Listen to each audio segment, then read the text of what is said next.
నా వాయిస్ వినిపిస్తుందా ఇప్పుడు మీకు? Can you speak? వినిపిస్తుందండి. కృష్ణారెడ్డి గారు, మీరు ఆడియో విన్నారు. సో అంటే నాకంటే మించిన హిందువులు లేరు అని చెప్పుకుంటూ కొంతమంది ఇలాంటి కామెంట్స్ చేస్తున్న వాళ్ళు లేకపోలేదు ఇవాళ రేపు. So how do you see this? నేను ఏమంటానంటే, ఇప్పుడు రామనామం చెప్పే వాళ్ళందరూ కూడా అత్యంత శీఘ్రంగా వాళ్ళు మంచి ఉన్నతి పొందుతారని నేను భావిస్తూ ఉంటాను.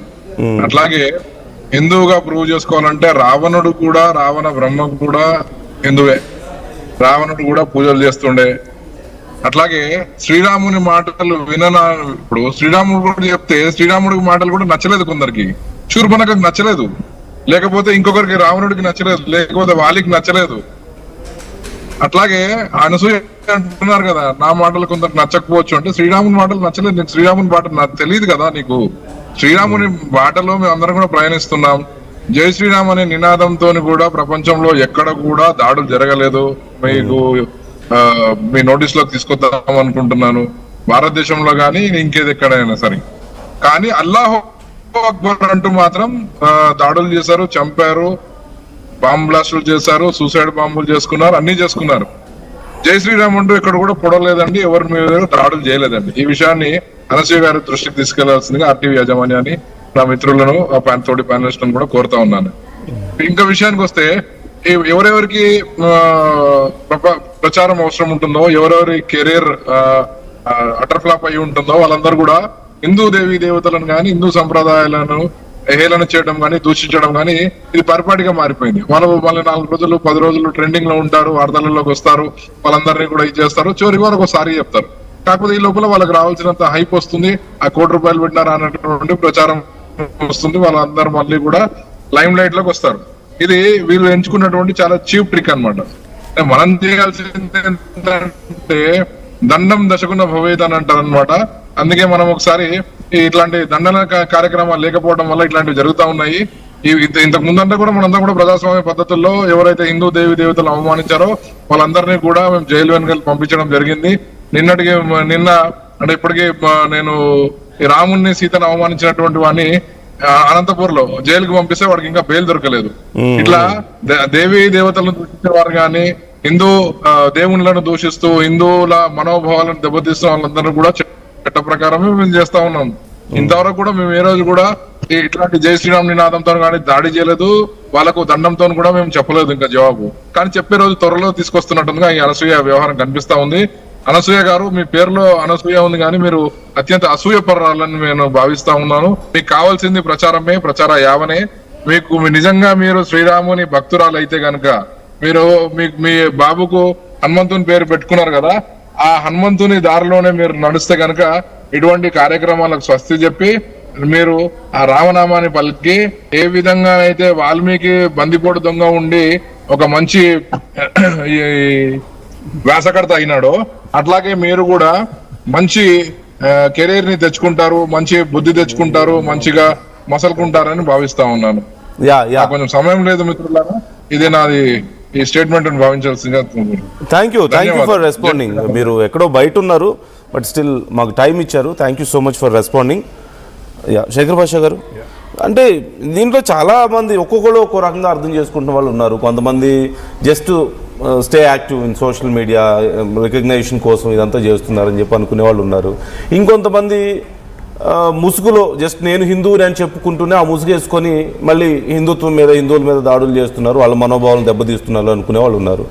ఇంకొంతమంది అనసూయని ఒక లెఫ్ట్ వింగ్కి ఆ కోణంలోనే చూసేవాళ్ళు ఉన్నారు. So how do you see this? First left wing కోణమే ఫస్ట్ కనిపిస్తుంది. లెఫ్ట్ వింగ్కి వెళ్ళడానికి కూడా వీళ్ళందరికీ నాకు తెలిసి బ్రెయిన్ వాష్ చేస్తారు. వీళ్ళందరూ కూడా రావణాసుడు దేవుడు నమ్మే బ్యాచ్.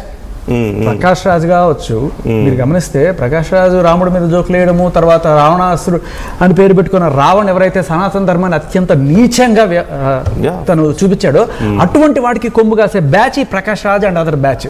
ఈ ప్రకాష్ రాజ్ గారి బ్యాచ్లో ఎవరెవరు ఉన్నారు? ఈయనతో పాటు చిన్మయ్య గారు, అనసూయ గారు, ఇంకా అలాగే ఇక్కడ మనకి కొంతమంది ఉన్నారు.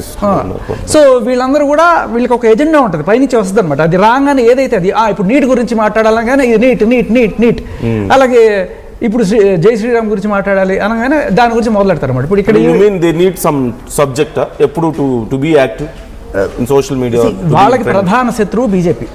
సో ఆ బీజేపీని ఇరకాటంలో పెట్టడానికి సరే పాలసీని విమర్శించు, లేకపోతే ప్రధానమంత్రిని విమర్శించు, మధ్యలో రాముడిని ఎందుకు తీసుకొస్తున్నారు? ఇక్కడ ఈవిడ నేపథ్యం చూస్తే ఈవిడ ముసుగేసుకోవాల్సిన పని లేదు, ఈవిడ హిందువే, బ్రాహ్మణ కుటుంబంలో పుట్టిన ఆవిడ. పిల్లలకు కూడా హనుమంతు పేరు పెట్టుకున్నారని చెప్తే అంతా దట్స్ ట్రూ. బట్ పిల్లలకి పేరు పెట్టుకుంది ఎప్పుడు? మేబీ 12 ఏళ్ళు 13 ఏళ్ళ కొత్త అయి ఉండొచ్చు. అప్పట్లో ఈ భావదారిద్ర్యం లేదు. సడన్ గా ఈ మధ్య కాలంలో కల్లేది సినిమాలో మహేష్ బాబు దేవుడు అయినట్టు ఈవిడ ఈ రకమైన భావజాలాన్ని జనం మీద గుప్పించడం, జనాలందరూ కూడా చీకొడుతున్నారు. మనం చూస్తున్నాం ప్రతి కామెంట్లోనూ తిడుతున్నారు, ఎందుకు ఇట్లా చేస్తున్నారు అని చెప్పి, మై బాడీ మై చాయిస్ అని ఇవన్నీ. ఇప్పుడు ప్రాబ్లం ఏంటంటే మన చట్టాలు ఏ రేంజ్కి వెళ్ళిపోయాయంటే, ఇవాళ మీరు బట్టలు ఇప్పుకొని తిరగండి, మీరు వేశ్య వృత్తి చేసుకోండి, సాఫ్ట్ ఫోన్ చేసుకోండి, లేకపోతే 390 రూపాయలు పెట్టి సబ్స్క్రిప్షన్ పెట్టుకొని ఇప్పి చూపించుకోండి, మీకు అన్నిటికీ లైసెన్స్ ఇచ్చేసాం మేము అని చెప్పి జనాల్ని చెడగొట్టే రకంగా స్వేచ్ఛకి పెద్దపీట వేసి అలా ఉన్నాయి మన చట్టాలు. కానీ ఇక్కడ వీళ్ళకి అడ్డొచ్చేది ఏంటి? ప్రాస్టిట్యూషన్ రైట్ రాయల్గా చేసుకోవడం. మనకు సుప్రీంకోర్టు జడ్జి చెప్పాడు ప్రాస్టిట్యూషన్ వాళ్ళని గౌరవించాలట. కానీ ఇక్కడ వీళ్ళ గౌరవం ఎక్కడ దొరకదు అంటే, ఇటువంటి పని చేసే వాళ్ళు ఎవరికైనా సరే మతం ఏం చెప్తుంది? మతం అంటే సనాతన ధర్మంలో ఋగ్వేదంలో ఏం రాశారు, యజుర్వేదంలో ఏం, మా తండ్రి ఏం చెప్తాడు, అమ్మ పద్ధతిగా బట్టలేసుకో. వీళ్ళకి చిన్నప్పటి నుంచి కూడా నేను ఇంత అందగా తిన్న అందం అంతా దాచిపెట్టేస్తున్నారు, ఈ ఎక్స్ప్లోర్ అయితే అసలు కొన్ని కోట్ల రూపాయలు వచ్చేస్తాయి నాకు అనే కోణంలో ఆ కోపం తండ్రి మీద నుంచి మతం మీదకి వెళుతుంది. ఈ మతం మీదకి ఎప్పుడైతే వీళ్ళకి కోపం మళ్ళిందో దాన్ని క్యాష్ చేసుకోవడానికి రెడీగా ఉంటారు ఇటువంటి లెఫ్ట్ వాదులు.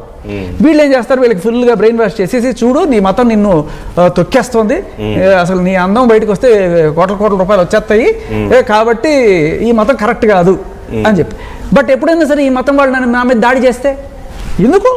వెంటనే అడ్డం పెట్టుకో, నీ పేరుంది, నేను హిందూనే కదా అని చెప్పి అడ్డం పెట్టుకో. హిందువు అయినంత మాత్రాన నువ్వు హిందూయిజం గౌరవిస్తున్నావు అని కాదు. హిందూ మతం గొప్పదే, కానీ దాంట్లో ఉన్న ప్రతి హిందువు గొప్పవాడు అవ్వాలని లేదు. ఆయన ఇందాక చెప్పారు కదా, రావణాసుడు ఆయన హిందువే, శూర్పణఖ హిందువే, కానీ ఎదవలు ఉన్నారు కదా. సో ఎదవలు మంచి వాళ్ళు అయిన వాళ్ళు కూడా ఉన్నారు, మంచివాడు ఎదవలైన వాళ్ళు కూడా ఉన్నారు. సో ఎలాగైనా అయ్యుండొచ్చు. కానీ ఇక్కడ ఏంటంటే కొడుక్కి హనుమంతు అని పేరు పెట్టుకున్నాను కాబట్టి నేను హిందూ అంటే, ఇప్పుడు ఎప్పుడు అది 12 ఏళ్ల క్రితం జరిగిన మాట. సరే, ఇప్పుడు నేను ఏమడతానంటే, ఇప్పుడు ఐఫోన్ లాంటిది ఏదైనా ఉంది, ఐఫోన్ మీరు ఎక్కడైనా సరే దిస్ ఈజ్ ఒరిజినల్ అని రాసుకుంటారా? అవసరం లేదు కదా, ఐఫోన్ ఈజ్ ఐఫోన్ కదా. ఒరిజినల్ అని రాసాడంటే దాని అర్థం ఏంటి? ఎక్కడో కొంచెం నమ్మండి, ఇది ఒరిజినల్ నమ్మండి. ఎవడు ఒరిజినల్ పీస్ ఒరిజినల్ రాసుకోడు. అలా చెప్పుకుంటున్నారంటే ఆ దుస్థితి తెచ్చుకున్నారు మీరు. నేనేమంటానంటే, ఎవరైతే ఇటువంటి హిందూ మతం వ్యతిరేకిస్తూ వాళ్ళు చేసే యాక్టివిటీస్ ఉంటాయి, ప్రాస్టిట్యూషన్ కావచ్చు, సాఫ్ట్ ప్రాస్టిట్యూషన్ కావచ్చు, లేకపోతే మోడలింగ్ కావచ్చు, అడ్డదిడ్డంగా బట్టలు వేసుకొని ఆ రకంగా డబ్బులు సంపాదించుకోవాలనుకునే వాళ్ళకి మతం ఎప్పుడైతే అడ్డం అవుతుందో ఈ మతాన్ని తిట్టడం మొదలెడతారు. ఈ మతానికి మెయిన్ బ్రాండ్ అంబాసిడర్ ఎవరు? రాముడు. సో ఆయన మీద వాళ్ళకి అక్కసు ఉంటుంది, వీళ్ళు రెడీగా ఉంటారు. మీరు గమనించండి, రావణాసుడు దేవుడు అంటారు వీళ్ళు. మీరు అడిగి చూడండి లెఫ్టిస్ట్, రావణ పేరే పెట్టుకున్నారు కదా, కావాలని రెచ్చగొట్టడం, హిందువులు రెచ్చగొట్టాడు. వీళ్ళందరూ అదే బ్యాచ్. మీరు కొత్తగా ఇప్పుడు ఏదో ఆవిడకి పబ్లిసిటీ కావాలని చేస్తుందని నేను అనుకోను. ఈ నీట్ ఎగ్జామ్ జరిగిన తర్వాత, ఆ హడావిడి జరిగిన తర్వాత జంతర్ మంతర్లో ఇప్పుడు అందరూ ముసుగులు తీసేశారు. ఎవరెవరో జనాలకి అందరికీ అర్థమైపోయింది. ఇంతకు